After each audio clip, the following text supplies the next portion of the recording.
Assalamualaikum everyone. Hope you are doing well. In this video, we will discuss about acute myeloid leukemia. So let's start our topic. देखें, acute myeloid leukemia. तो acute myeloid leukemia हमारे पास जो last video में हमने जो acute lymphoblastic leukemia किया था, तो अभी acute myeloid leukemia में क्या है, सबसे पहले इससे करने से पहले हम जो है हेमेटोपोइसिस जो है उसको देखते हैं। तो देखें, हेमेटोपोइसिस होती है, ये दो लिनेज में डिवाइड होती है, ठीक है। हेमेटोपोइसिस माइलाइट स्टेम सेल में और लिम्फोइड स्टेम सेल में, ओके। अब जो माइलाइट स्टेम सेल्स है, अगर इनकी नियोप्लास्टिक प्रोलिफरेशन हो जाए, ये वाले जो हमारे सेल्स होते हैं, इनकी नियोप्लास्टिक प्रोलिफरेशन हो जाए, तो हम कहते हैं अक्यूट माइलाइट ल्यूकीमिया। इसको हम क्या कहते हैं? अक्यूट माइलाइट ल्यूकीमिया, ठीक है। Acute myeloid leukaemia. अब जो इसकी आगे ना इसके आगे जो फॉर्म बनती है, मोनोब्लास्ट बनते हैं, जो होती है माइलोब्लास्ट, मोनोब्लास्ट और मेगाकैरियोब्लास्ट बनते हैं। अब इनकी जो मोनोब्लास्ट होते हैं ना, अब मोनोब्लास्ट अगर इस लीनियज की हमारे पास ये जो ब्लास्ट फॉर्म होती है, इस लीनियज की हमारे पास होती है नियोप्लास्टिक प्रोलिफरेशन हो जाए, ठीक है, नियोप्लास्टिक प्रोलिफरेशन हो जाए, तो हम कहते हैं अक्यूट प्रोमाइलोसिटिक ल्यूकीमिया। अक्यूट प्रोमाइलोसिटिक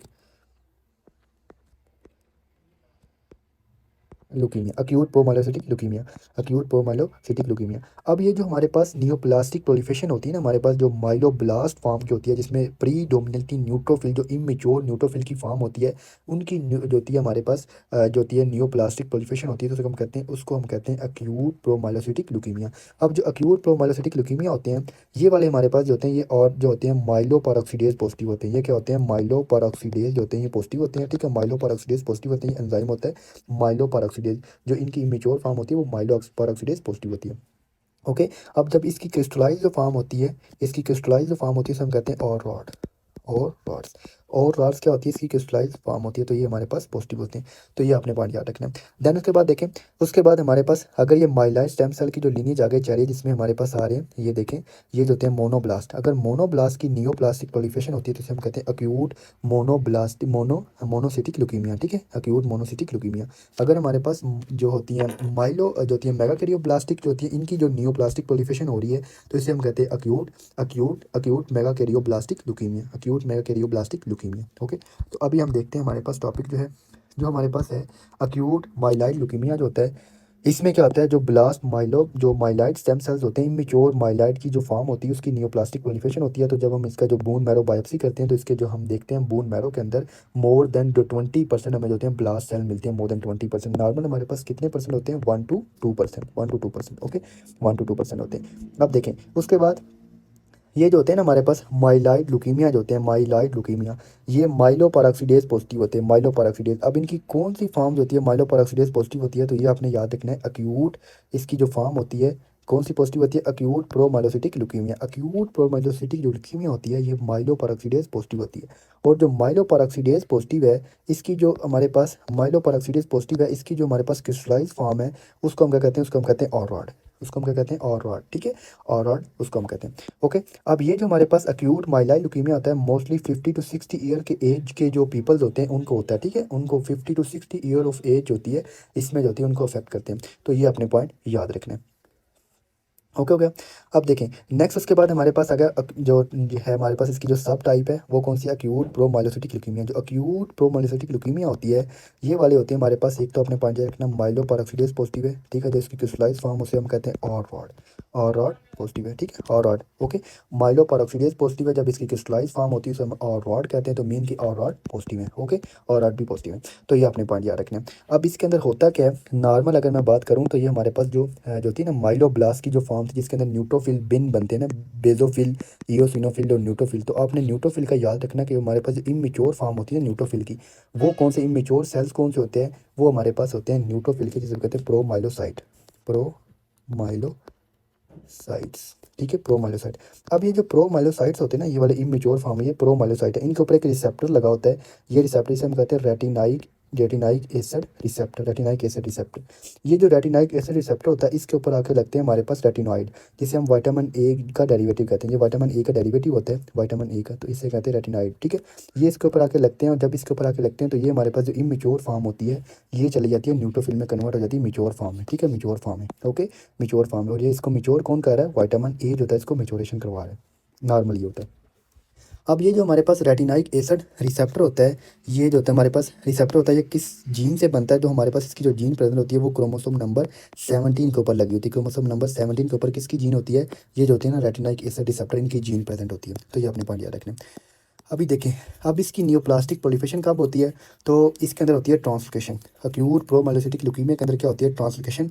ये एक क्रोमोसोम नंबर है 17, ठीक है, ये क्रोमोसोम नंबर है 15। इधर से जहाँ से रेटिनोइक एसिड रिसेप्टर की जो जीन थी वो जो होती है ट्रांसलोकेट होकर वो चली जाती है क्रोमोसोम नंबर 15 के ऊपर, क्रोमोसोम नंबर 15 के ऊपर। अब क्रोमोसोम नंबर 15 के ऊपर चली जाएगी। अब जब इधर से वो जीन बनेगी, वो जो जीन से जो प्रोटीन बनेगी रेटिनोइक एसिड रिसेप्टर की, तो वो जो होगी अब नॉर्मल प्रोटीन होगी। वो अब नॉर्मल, ये देखें अब नॉर्मल, ये अब नॉर्मल बना दी मैंने। अब नॉर्मल प्रोटीन है। अब इसके ऊपर ये रेटिनाइक एसिड रिसेप्टर लगा हुआ है, किसके ऊपर, हमारे पास प्रोमोलोसाइट के ऊपर। अब जब इसके ऊपर विटामिन ए आएगा, जो हम रेटिनाइड कहते हैं, जो इसका डेरिवेटिव है विटामिन ए का, जब इसके ऊपर आएगा तो वो इसके ऊपर आके अटैच नहीं हो पाएगा। जब इसके ऊपर आके नहीं लगेगा तो फिर क्या होगा, फिर ये जो होगा हमारे पास प्रोमाइलोसाइट से ये कन्वर्ट नहीं होंगे किसके अंदर, न्यूट्रोफिल के अंदर। ये जो होंगे न्यूट्रोफिल के अंदर कन्वर्ट नहीं होंगे, न्यूट्रोफिल के अंदर नहीं जाएंगे। जब न्यूट्रोफिल के अंदर नहीं जाएंगे तो ये जो सेल्स होंगे, ये वाले जो सेल्स होंगे, ये वाले, इनकी न्यूप्लास्टिक प्रोलिफरेशन होनी शुरू हो जाएगी, न्यूप्लास्टिक प्रोलिफरेशन होगी। और इनकी न्यूप्लास्टिक प्रोलिफरेशन होगी जिसकी वजह से बोन मैरो के अंदर होगी मोर देन 20% इनकी न्यूप्लास्टिक प्रोलिफरेशन होगी, तो हम कहते हैं हमारे पास क्या होता है, अक्यूट प्रोमाइलोसिटिक ल्यूकीमिया। ओके। अब ये जो इसके और रॉड होते हैं, इसकी जो क्रिस्टलाइज फॉर्म होती है माइलोपेरोक्सीडेज की, ये जो और रॉड्स होते हैं ये क्या करवाते हैं, ये जो और रॉड्स होते हैं ये करवा देते हैं डिसेमिनेटेड इंट्रावेस्कुलर कोगुलेशन। ये क्या होती है, ये हमारे पास जो होते हैं कोगुलेशन फैक्टर होते हैं, इंट्रिंसिक और एक्सट्रिंसिक जो फैक्टर्स होते हैं हमारे पास, उनको जो होती है ये एक्टिवेट करवा देती है। ये जब एक्टिवेट होते हैं तो ये क्या करवाते हैं, ये हमारे पास जो प्लेटेट को यूज़ करते हैं और कोगुलेशन करवा देते हैं, ठीक है, कोगुलेशन करवा देते हैं ब्लड वेसल के अंदर। जब इसकी कोगुलेशन होती है तो इसे हम कहते हैं डिसेमिनेटेड इंट्रावेस्कुलर कोगुलेशन। अब जब कोगुलेशन हो गई तो प्लेटेट भी यूज़ हो गए हैं और कोगुलेशन फैक्टर भी यूज़ हो गए हैं। जब प्लेटलेट यूज़ हो जाते हैं, प्लेटलेट का लेवल जो होता है वो कम हो जाता है, तो फिर क्या होता है, फिर जो होता है उनका ब्लीडिंग टाइम जो होता है वो रेज़ कर जाता है। जब हम ये टेस्ट करवाते हैं तो ये रेज़ किया होता है। जब कोगुलेशन फैक्टर जो होते हैं, ये CF कोगुलेशन फैक्टर लिख रहा हूँ इसको, ये जो होते हैं ये भी यूज़ हो जाते हैं, इनका लेवल कम हो जाता है, तो फिर हम जब करवाते हैं ना पीटी, पीटी हम किसके लिए करवाते हैं, पीटी हम इंट्रिंसिक जो पाथवे होता है हमारे पास, इंट्रिंसिक जो फैक्टर्स होते हैं जिसमें फैक्टर 7 होता है और कॉमन पाथवे के जो फैक्टर्स होते हैं उनके लिए हम करवाते हैं पीटी। और पीटीटी किसके लिए करवाते हैं हमारे पास, वो करवाते हैं हमारे पास जो सॉरी एक्सट्रिंसिक के लिए होता है हमारे पास, जो पीटी होता है जिसमें 7 होता है और बाकी जो हमारे पास कॉमन पाथवे के जो फैक्टर होते हैं। और पीटीटी होता है हमारे पास इंट्रिंसिक फैक्टर के लिए करवाते हैं, किसके लिए, इंट्रिंसिक फैक्टर के लिए। तो ये आपने याद रखना, इसमें हमारे पास फैक्टर 12, 11 और हमारे पास फैक्टर 12, 9 होता है। तो ये सारे फैक्टर्स होते हैं और कॉमन जो 10 to 5 होते हैं, तो ये सारे कॉमन होते हैं, तो इनके लिए करवाते हैं। तो ये जो होंगे इनके अंदर रेज़ कर जाएंगे। ये क्यों होंगे, रेज़ क्यों करेंगे, क्योंकि हमारे पास कोगुलेशन फैक्टर होंगे कम हो जाएंगे, तो जब हम पीटी और पीटीटी करवाएंगे तो ये रेज़ की होंगे ये हमारे पास टेस्ट, ठीक है। तो ये अपने पॉइंट याद रखना है। ओके हो गया। अब देखें, जो होती है ना हमारे पास इसका ट्रीटमेंट क्या होता है, तो इनको ट्रीट हम किस तरह करते हैं। ये जो पेशेंट होते हैं जिनको जो होती है अक्यूट प्रोमाइलोसिटिक ल्यूकीमिया होता है, तो इनको हम देते हैं रेटिनाइक एसिड जो होती है ना, ऑल ट्रांस रेटिनाइक एसिड देते हैं, ऑल ट्रांस रेटिनाइक एसिड देते हैं। ये विटामिन ए का डेरिवेटिव है, जब बहुत ज़्यादा अमाउंट में हम ब्लड में जाएगा, बॉडी में जाएगा, तो ये क्या करवा देगा, ये उनके साथ बाइंड करेगा, जो अल्टर रिसेप्टर्स होंगे उनको जो होगा उससे बाइंड करेगा और मिच्योर फॉर्म से जो होंगे ना ब्लास्ट फॉर्म से मिच्योर फॉर्म में ले आएगा। तो वो मिच्योर फॉर्म में आएंगे, न्यूट्रोफिल बनेंगे, तो वो उसके बाद अपने जो है वो ड्यूरेशन के बाद उनकी डेथ हो जाएगी। तो इस तरह से हम उनको ट्रीट करते हैं। अब उसके बाद जो होती हैं इसकी लेस कॉमन फॉर्म होती है, तो इसका आपने एक और पॉइंट याद रखना, जो प्रोमाइलोसिटिक ल्यूकीमिया होता है ना, इसको हम M3 फॉर्म भी कहते हैं, M3 फॉर्म। अब हमारे पास आ गया अक्यूट अक्यूट जो होता है megakaryoblastic leukaemia, acute megakaryoblastic leukaemia. तो ये जो मेगा कैरियोब्लास्टिक ल्यूकीमिया होता है, ये जो होते हैं ये हमारे पास लेक होते हैं, इनके अंदर माइलोपेरोक्सीडेज जो होते हैं वो नेगेटिव होता है, ये प्रेजेंट नहीं होता। तो ये अपने पॉइंट एक तो याद रखना है। ओके। देन उसके बाद इनकी जो होती है, इनके अंदर मेगा कैरियोब्लास्ट होते हैं, वो न्यूप्लास्टिक प्रोलिफरेशन होती है उनकी, और ये जो होते हैं एसोसिएट करते हैं हमारे पास डाउन सिंड्रोम के साथ, और मोर देन आफ्टर 5 ईयर के बाद मोस्टली जो होते हैं ये राइज करते हैं हमारे पास पेशेंट, ठीक है। ये जो होती हैं लेस कॉमन है और ये जो फॉर्म है। फिर उसके बाद आगे अक्यूट मोनोप्लास्टिक ल्यूकीमिया, ये भी लेस कॉमन है, ठीक है। तो ये भी लेस कॉमन है, ये भी आपने याद रखना है, लेस कॉमन है। इसमें क्या होता है, इसके अंदर जो होते हैं हमारे पास जो होते हैं मोनोब्लास्ट होते हैं, जो हमारे पास इमेच्योर फॉर्म होती है, जो किसकी, मोनोसाइट की, उसकी न्यूप्लास्टिक प्रोलिफरेशन होती है, और इनके अंदर भी होता है माइलोपेरोक्सीडेज होता है, वो नेगेटिव होता है। तो ये आपने याद रखना है। और ये जो होते हैं ना, जो होते हैं जनरली गम के अंदर जो होते हैं इन्फिल्ट्रेट किए होते हैं, गम के अंदर, ये देखें ये है, ठीक है, और ये गम के अंदर इन्फिल्ट्रेट किए हुए हैं, ये गम के अंदर इन्फिल्ट्रेट किए हुए हैं। ओके। तो ये अपने पॉइंट याद रखना। उसके बाद देखें एक फॉर्म, एक लिखा हुआ, एक टर्म लिखी हुई है माइलोडिस्प्लास्टिक सिंड्रोम। जो अक्यूट माइलो, उसमें लिखा हुआ अक्यूट माइलॉइड ल्यूकीमिया होते हैं ना, अराइज होते हैं, कहाँ से आते हैं, ये प्री एग्जिस्टिंग डिस्प्लेजिया, जिसे डिस्प्लेजिया होता है उससे आते हैं, जो थे जिससे हम कहते हैं माइलोडिस्प्लास्टिक सिंड्रोम। तो डिस्प्लेजिया का होता है, तो पहले तो ये वर्ड याद होना चाहिए, डिस्प्लेजिया। डिस्प्लेजिया हम कहते हैं कि अगर किसी की अब नॉर्मल जो होती है ना, वो सेल की जो होती है प्रोलिफरेशन होती है, कि अब नॉर्मल ग्रोथ हो, अब नॉर्मल ग्रोथ हो, अब नॉर्मल ग्रोथ ऑफ सर ये सारी जनरल पैथो की बातें। तो इसे कहते हैं डिस्प्लेजिया। तो डिस्प्लेजिया होता है, अब बोन मैरो के अंदर कोई जो होती है ना, कोई पर्सन होता है वो अल्कलेटिंग एजेंट ले रहा होता है, कोई भी अल्कलेटिंग एजेंट ले रहा होता है, अल्कलेटिंग एजेंट, ठीक है, अल्कलेटिंग एजेंट ले रहा होता है या कीमोथेरेपी ले रहा होता है। तो अब क्या होता है, वो जो होती हैं वो बोन मैरो को अफेक्ट करती हैं, और बोन मैरो के जो सेल्स होते हैं हमारे, जो सेल्स पड़े होते हैं उनको जो होती है, उनकी जो होती है वो डिस्टर्ब कर देते हैं। जब उनके डिस्टर्ब होने के तो उनका डिस्प्लेजिया करवा देंगे, ठीक है, अब नॉर्मल ग्रोथ होगी, उनकी अब नॉर्मल ग्रोथ होगी, और उनसे जो इमेच्योर फॉर्म होगी वो अब नॉर्मल है, ठीक है, और अब नॉर्मल है। अगर ये इमेच्योर फॉर्म जो ब्लास्ट फॉर्म है लेस दैन 20% है, ठीक है, अभी 20% से ज़्यादा नहीं हुई, तो हम जो होती है इसके अंदर अब नॉर्मल ग्रोथ हो रही है, बट ये लेस दैन 20% है, जब मैंने बोन मैरो बायोप्सी की तो हम कहते हैं ये हमारे पास है माइलोडिस्प्लास्टिक सिंड्रोम, माइलोडिस्प्लास्टिक सिंड्रोम।